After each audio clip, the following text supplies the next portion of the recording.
Ini yang pertama tadi. Sin. Apa? Yaitu sadidan fis suluk. Sadidan fis suluk. Ini pemuda akhir zaman.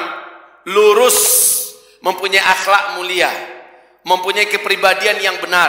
Kepribadian yang sesuai dengan karakter Islam. Bukan kepribadian ala barat. Betatoan di mana-mana. Rambut sebelah ada, sebelah hilang. Cincin ada di sini.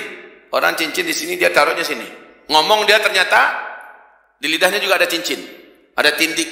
Celana dibolong-bolongin di mana-mana, kayak berhak dapat zakat aja. Terus gaya pun dimirip-miripkan dengan gaya-gaya barat. Kehilangan identitas. Sadidan fis suluk.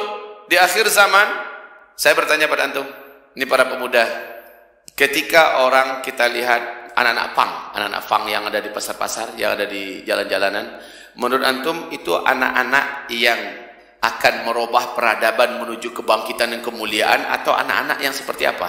Itulah anak-anak yang sudah berhasil dihancurkan oleh program The New World Order. Nanti mereka juga banyak menghancurkan anak-anak kita dengan narkoba, dengan lain-lainnya. Sementara anak muslim yang mengerti akan diawasi lingkungannya, dan sekarang sangat sulit menjaga lingkungan anak-anak muslim kita. Sangat sulit. Minta maaf, tolong HP ini pinjamkan saya sebentar. Sehebat apapun orang tua memberikan nasihat, sementara anak diberikan bekal ini. Jangankan level anak, kita saja yang dewasa bisa hanyut oleh ini. Betul? Hampir di seluruh tempat di Indonesia, mau di airport, mau di terminal, mau di pesawat, mau di mana, seluruh orang punya ini. Ini juga salah satu di antara cara yang paling kuat di akhir zaman, kata Rasulullah, Dajjal mempengaruhi manusia. Tidak akan ada satu rumah pun dari rumah orang muslim nanti di akhir zaman, melainkan di dalam rumah mereka akan ada fitnah Dajjal. Inilah fitnah Dajjal yang maksudnya Nabi. Siapapun bawa, apalagi anak kecil. Anak SD udah dibeliin HP Android. Lalu anak SD itu akhirnya, kita kan tahu ya, buka sedikit, silep aja, langsung muncul yang enggak-enggak. Ini tangan, gatal, langsung tekan. Muncul, dia belajar merusak, dia belajar pelacuran, dia belajar minuman, dia belajar apapun yang bisa membuat hidupnya menjadi hancur melalui pintu dunia. Inilah pintu Dajjal. Kita saja yang dewasa nggak bisa mengendalikan. Jujurlah, bisa nggak mengendalikan kita yang dewasa? Kita yang dewasa saja nggak bisa mengendalikan, apalagi anak-anak, anak SD, anak SMP, anak SMA. Wallahi, bahkan wanita bercadar pun banyak yang gugur oleh ini.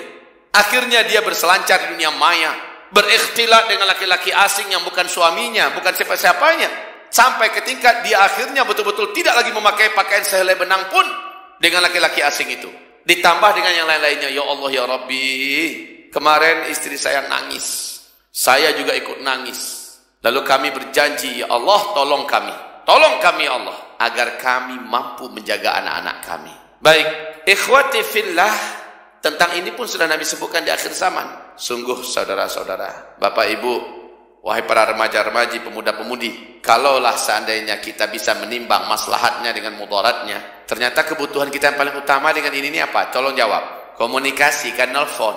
Betul, nelfon, SMS paling. Kalau memang demikian adanya, maka jujurlah, cukup handphone harga 250.000, handphone zaman jadul dulu, itu memadai.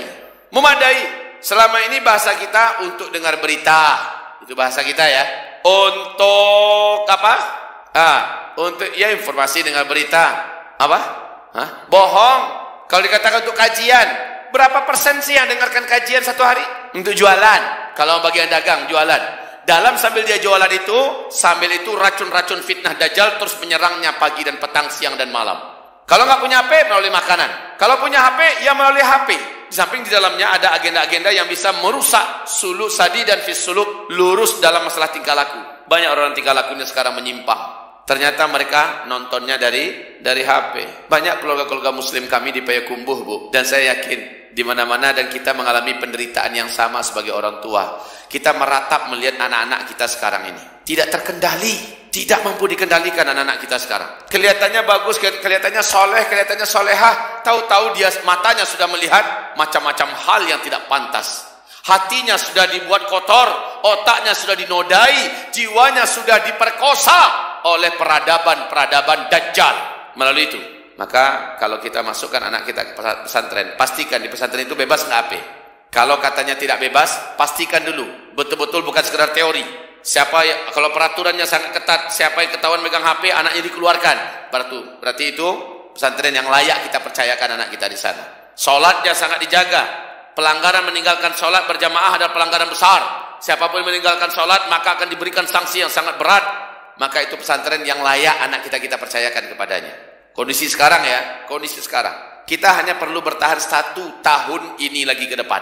Kita hanya perlu bertahan 1 tahun lagi ini ke depan. 2019 adalah kemuncak dari semua peristiwa-peristiwa besar di muka bumi ini. Bentuknya apa? Bencana-bencana, petaka-petaka, pertumpahan darah, kelaparan di mana-mana, musibah dan musibah. 2019.